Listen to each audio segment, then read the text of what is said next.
And welcome back to the Michael Cohen Show on our continued journey to 500,000 subscribers. Look, if you're not concerned with what's going on, this may not be the right place for you. If you are, please hit subscribe, watch, comment, keep the comments coming, but most importantly, share this with your friends because the stupidity, the nonsense, the un-American behavior that's going on in DC, it's not stopping. I mean, look, just this morning, the House passed Trump's big, beautiful bill, 1,100-page big, beautiful bill.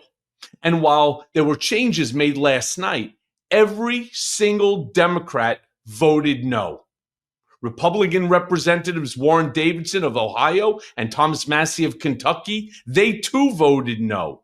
And Representative Andy Harris, well, he voted present, but it just wasn't enough. It wasn't enough as the bill ended up passing 215-14. We needed four Republicans with a spine, but we couldn't get that, could we? No. Play the clip. On this vote, the yeas are 215, the nays are 214, with one answering present. The bill is passed.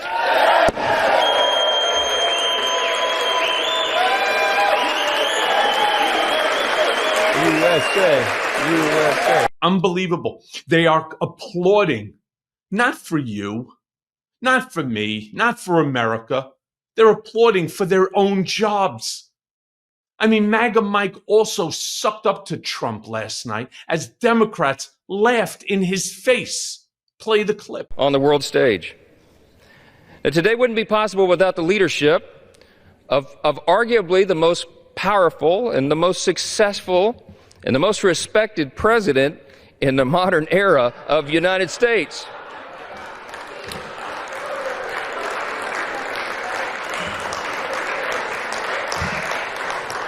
Our Democrat colleagues mock the objective truth. We were delivered unified government, my friends, in November. The White House, the Senate, and the House were delivered to the party on this side of the aisle. So you can laugh all you want, all right? And the only reason that pipsqueak is standing there is because Democrats stood up for what they thought was right. Meanwhile, Representative Jim McGovern, he was a loud voice last night during that debate. He promised that Democrats would not stand by and let Trump destroy our country. Play the clip. Be in order. Gentleman is recognized. Mr. Speaker, let me say this once again. Democrats will not stand by and watch Trump and his billionaire friends destroy this country without putting up one hell of a fight. And because this rule,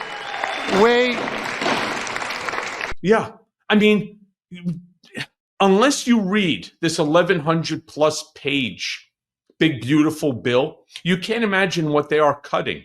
They're cutting food programs. They're cutting all sorts of Medicare. They're cutting social services. They're cutting everything that affects even the constituents of those that are applauding it. None of this makes any sense. Meanwhile, he also made the point that since we are the richest country, think about it, no child should go to bed hungry. Play the clip. we live in the richest country on earth, for God's sake, and not a single kid in this country should go to bed hungry. Not a single damn one. And especially not when Republicans are giving millionaires and billionaires a big fat tax break.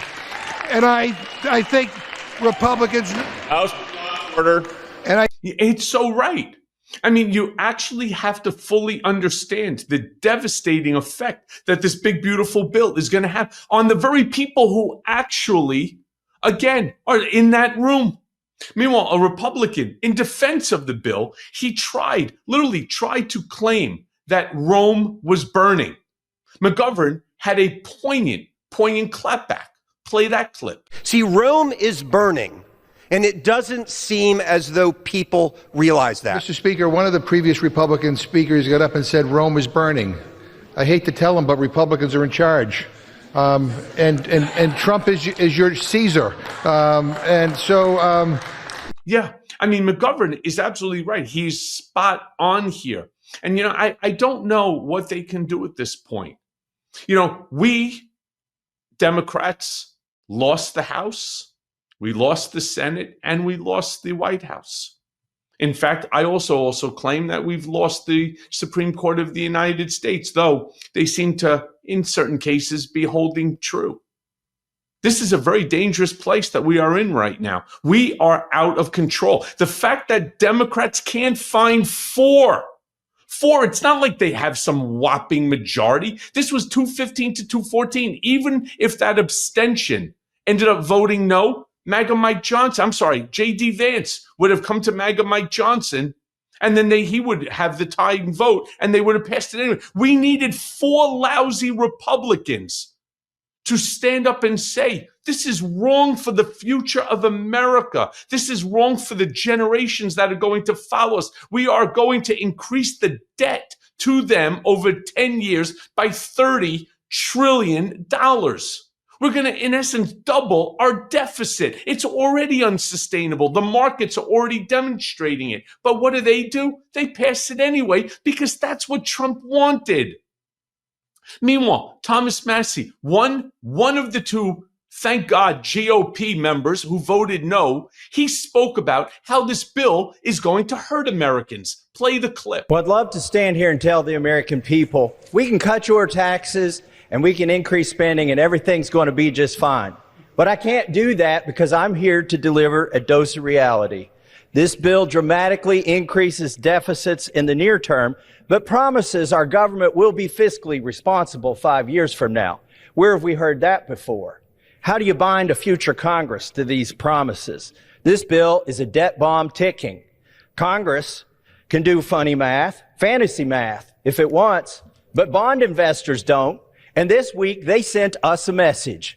Moody's downgraded our credit rating, and the bond investors who buy our debt and finance our debt demanded higher interest rates on the 10-year note, the 20-year note, and the 30-year note.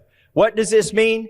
Very soon, the government will be paying $16,000 of interest alone per U.S. family. And what are we telling them?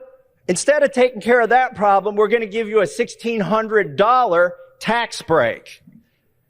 Under the taxing and spending levels in this bill, we're going to rack up, the authors say, $20 trillion of new debt over the next 10 years. I'm telling you, it's closer to $30 trillion of new debt in the next 10 years.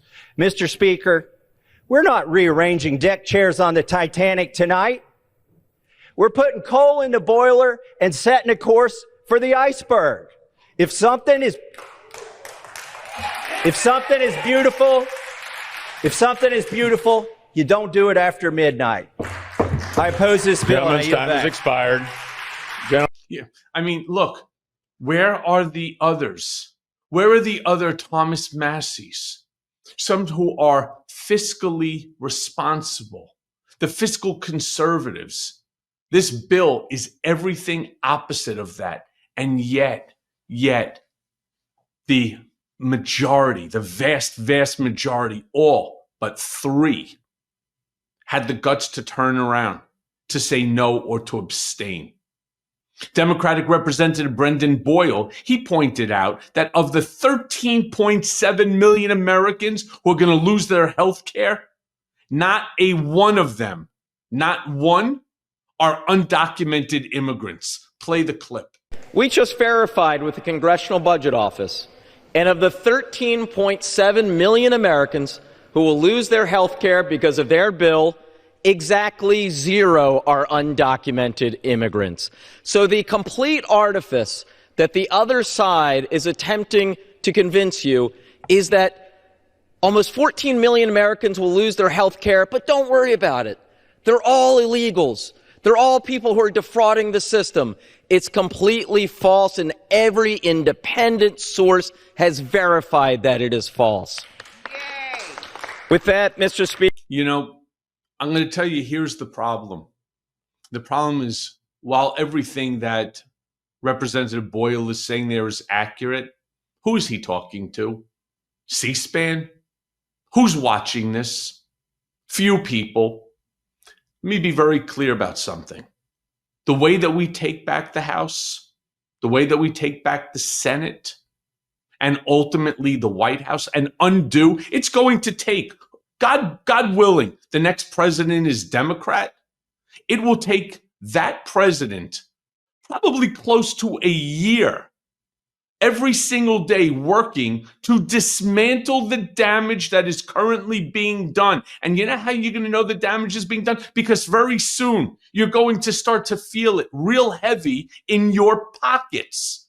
Your children are going to be hungry instead of being fed at school because programs are being cut. Child cancer research cut. You're going to have education is going to be cut. They are cutting everything that affects the vast majority of Americans, but does not have any effect on the millionaire billionaire class. And I want to end on a clip of Jamie Raskin, somebody who is he's just a constitutional genius, pointing out that the name of the bill is highly ironic. Play the clip. Thank you, Mr. Speaker. It's telling that President Trump and his cult followers have chosen to name their bill after its size and its looks instead of its contents and its values. They don't want anybody looking inside this monstrosity. There's nothing beautiful or big about stripping 14 million Americans of their health care, or removing food security from 11 million people, including 4 million kids. That's ugly. That's small. I know Donald Trump has increased his net worth by more than $3 billion since taking office from his global crypto scam, and that yesterday he brought home a $400 million jumbo jet from the monarch dictator of Qatar, a flying constitutional violation packed with threats of espionage and surveillance. But there's nothing big or beautiful about plundering the wealth of the people of America to give to the people who have already profited from Donald Trump's prior schemes. Let me be very clear. Few people say it like Jamie Raskin does. And that's why I keep saying to you again and again and again, share this with your friends. Join the conversation. Join the community. It's the only way we take this country back. And as always, thanks for listening. Hey, everyone. First of all, thanks for watching. I mean, we're going to be posting daily episodes with reactions and talking about politics. We'll be talking about everything, in fact. So please like and subscribe. Join us on this journey.